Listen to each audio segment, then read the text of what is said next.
বেটা তুই চাপ দিলি কেন ওই জায়গায়? চাপ মুছা দাও, আমি তোমাদের সামনে ভিডিও তুলে দেবো।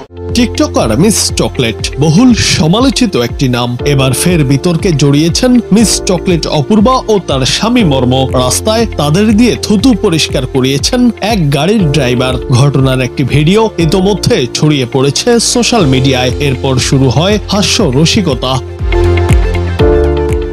ভাইরাল ভিডিওতে দেখা যায় রাস্তায় জনসমক্ষে এক গাড়ির ড্রাইভার খুবই উত্তেজিত কণ্ঠে তাদের বকাঝকা করছেন আর বলছেন গাড়ির থুতু মুছে দিতে। এ সময় খুবই উগ্র ভাষায় কথা বলেন ওই ড্রাইভার।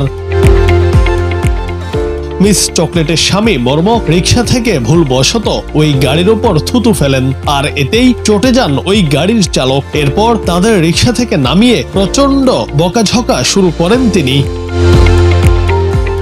মর্ম প্রথমে দোষ স্বীকার না করলেও বাকবিতণ্ডার এক পর্যায়ে নিজের দোষ স্বীকার করে নেন। পরে তাকে থুতু মুছতে বললে মান সম্মান হারানোর ভয়ে তিনি সেটি করতে রাজি হন না। এসব দেখে মিস চকলেটের মুখ শুকিয়ে যায়। কি করবেন বুঝে উঠতে পারছিলেন না। তার উপর নিজের স্বামীর বিপদ বলে কথা।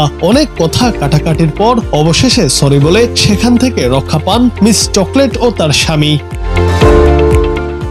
কিছুদিন আগে বেশ ধুমধাম করে বিয়ে করেন মিস চকলেট অপূর্বা ও মর্ম। বিয়ের ঘটনা প্রকাশ্যে আসতেই সোশ্যাল মিডিয়ায় ওঠে সমালোচনার ঝড়। কারণ অপূর্বার একাধিক ছেলের সঙ্গে সম্পর্ক ছিল। বেশ কয়েকদিন আগে প্রেমিক রায়হানের সঙ্গে ডাবল টাইমিং করতে গিয়ে মর্মর হাতে ধরা খেয়েছিলেন টিকটকার অপূর্বা। ঘটনার ভিডিও তখন সামাজিক মাধ্যমে ছড়িয়ে পড়লে ব্যাপক হাস্যরসের সৃষ্টি হয়।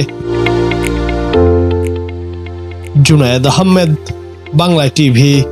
বেটা তুই চাপ দিলি কেন ওই জায়গায়? চাপ মুছা দাও, আমি তোমাদের সামনে ভিডিও তুলে দেবো।